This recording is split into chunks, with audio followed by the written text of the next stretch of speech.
Olá, meu aluno, minha aluna, seja bem-vindo à 14ª videoaula do curso de Comunicação e Homilética. O tema agora é o sermão expositivo.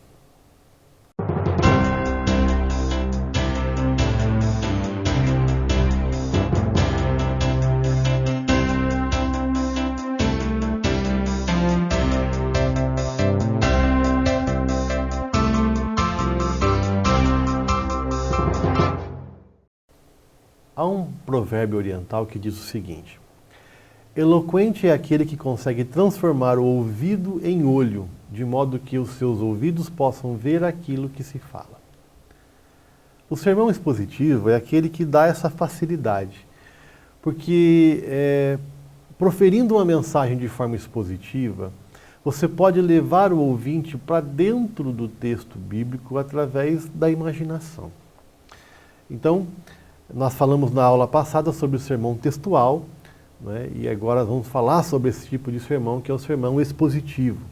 E ao final dessa unidade, você vai ser capaz de saber preparar um sermão expositivo, estruturar o esboço desse sermão, deixar ele pronto para uma pregação e também conhecer as vantagens e as desvantagens desse tipo de pregação, né, pregação expositiva. Tá certo? Então, o que é um sermão expositivo? É aquele sermão cujas divisões principais do texto se derivam do texto e consistem em ideias progressivas que giram em torno de uma ideia principal. Então, o sermão expositivo, assim como o temático e o textual, ele gira em torno de um tema, mas na mensagem expositiva o tema é extraído de vários versículos em vez de um único versículo.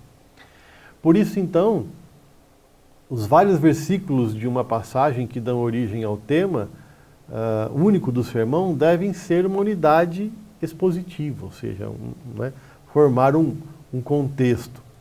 O sermão expositivo, então, ele se baseia numa porção extensa das Escrituras, diferente dos outros que são porções menores, né? Pode ser alguns versículos, ou até mesmo um capítulo inteiro, ou dependendo do tamanho, até mesmo um livro todo da Bíblia. Tá certo? Então, talvez você pense, mas você está repetindo a aula anterior, né? Então, vamos ver aqui a diferença entre o sermão expositivo e o textual para a gente poder delimitar isso aí, tá? No sermão textual, as divisões principais, elas vêm do texto e são usadas como uma linha de sugestão, ou seja, elas indicam a tendência do pensamento para ser seguido no sermão, permitindo ao pregador extrair as subdivisões ou as ideias de qualquer parte do texto. Já no sermão expositivo, o pregador é forçado a extrair todas as subdivisões claramente. As divisões principais da própria passagem que ele pretende explicar ou expor têm então que estar ali no texto. E ele tem que elucidar todas elas, não pode ser escolhido. Então, aparentemente, um sermão expositivo implica no tratamento textual de uma passagem bastante extensa, ao passo que um sermão textual, como nós vimos na aula passada, é o tratamento expositivo de uma passagem mais curta. Tá certo? O sermão expositivo ainda se difere do textual por ser mais difícil de pregar. Por que acontece isso, né? Porque ele exige mais estudo, mas não deve servir de fuga para você não utilizar esse método, né?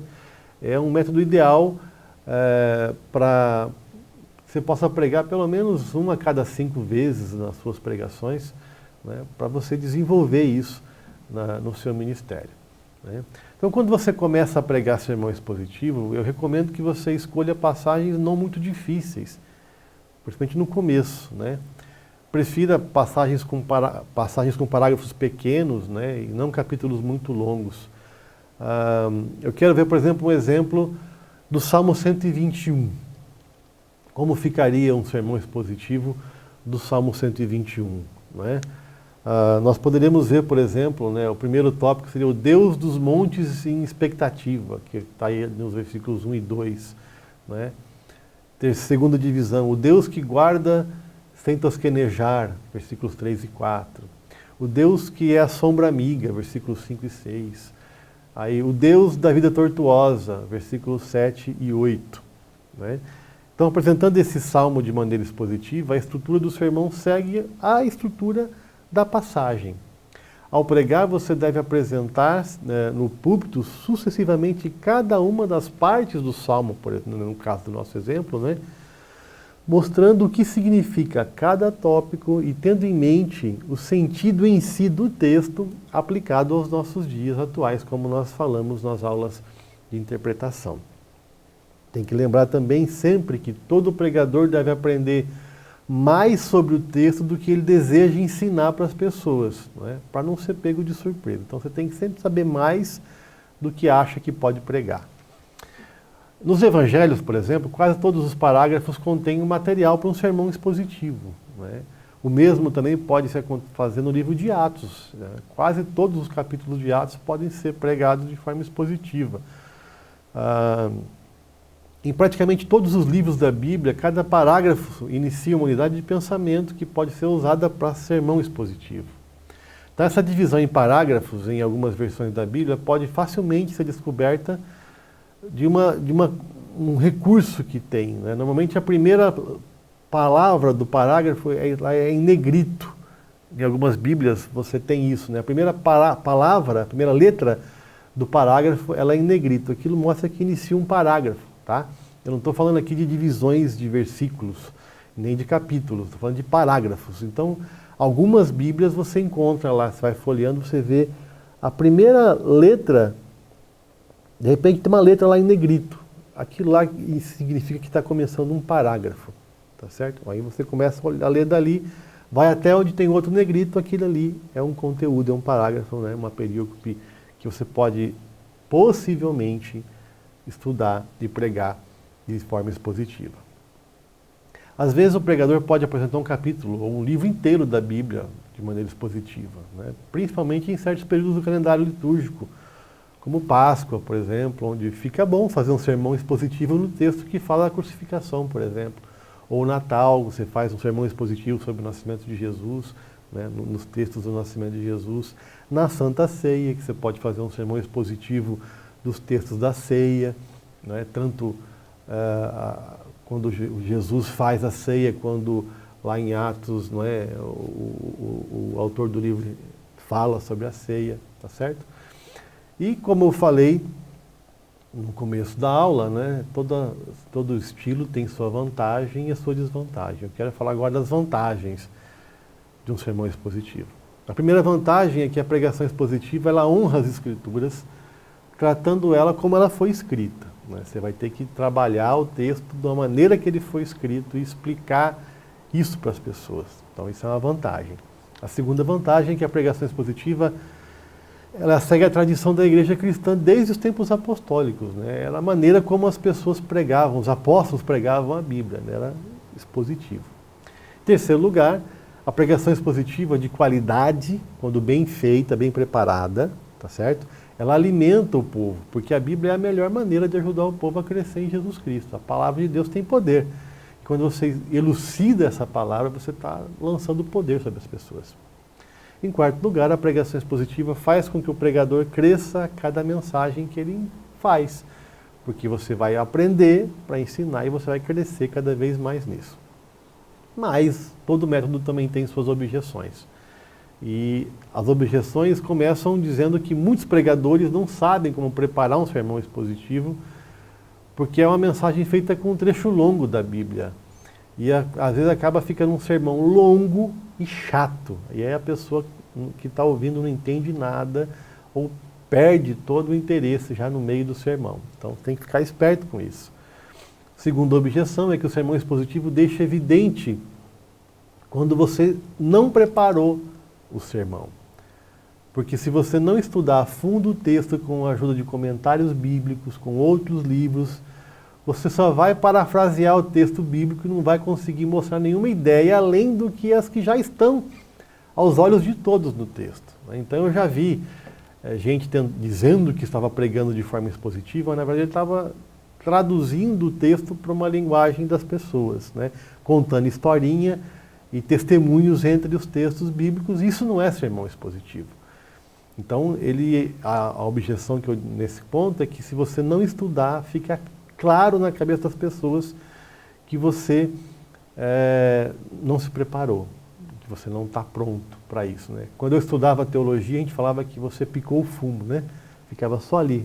Antigamente o pessoal ficava picando o fuminho ali, horas e horas. Lembro do meu, minha infância, os vizinhos que fumavam, ficavam ali horas mexendo naquele fumo, picando, para fazer um cigarro. Né? Então, às vezes a gente brincava isso no Sempre Tempo de Seminário. A pessoa fica horas e horas e horas e horas e horas falando, né? uma hora e meia pregando para não dizer nada, para falar um negocinho desse tamanho assim. Então tem que tomar cuidado com isso. Terceira objeção é que a pregação expositiva mal preparada, ela não gera interesse dos ouvintes. Não é? Por quê? Porque todos já conhecem o texto, principalmente se for um texto bem utilizado e bem lido, né? E se eles quiserem ler o texto, eles lêem na hora que eles quiserem, é só ir na Bíblia. Então você tem que olhar o texto e expor esse texto, de forma que você possa ensinar para as pessoas coisas que não estão ali. Senão eles não vão ter interesse nenhum em te ouvir. Podem ouvir na primeira, na segunda eles pulam fora. A quarta objeção é que sermão expositivo mal preparado, ou o que eu chamo de pseudo-expositivos, não tem nenhuma utilidade para o crescimento do reino de Deus. Só faz as pessoas perderem tempo, só faz com que as pessoas sejam enganadas, achando que estão sendo alimentadas, quando na verdade estão sendo envenenadas pelo pregador. Então fique esperto, tá certo? Não fica querendo parafrasear. Gente, me dói no ouvido quando o cara lê um texto e fala que vai pregar expositivamente, aí ele começa a querer explicar o texto com as palavras dele. Isso não é pregar expositivo. Isso é parafrasear o texto. Tá? Você vai pregar expositivo quando você vai dar para as pessoas subsídios a respeito daquilo que está acontecendo, daquilo que você leu. Tá certo? Então, para concluir, eu espero que você tenha compreendido o necessário, pelo menos, sobre o sermão expositivo. Obviamente, você tem que pesquisar mais sobre isso para construir uma imagem sólida disso na sua cabeça. Leia aí a sua apostila, leia o seu livro de estudos, leia as leituras complementares. E como você pode ver, ele tem vantagens e desvantagens, assim como os outros métodos. Avalie a necessidade de lançar mão desse método sempre que preciso, sempre que possível, para você compreender na prática, isso tudo, tá bom? No seu livro de estudos aí também tem um esboço de sermão expositivo para você conhecer. Você pode pregar esse esboço, pode fazer outros sermões dentro desse molde.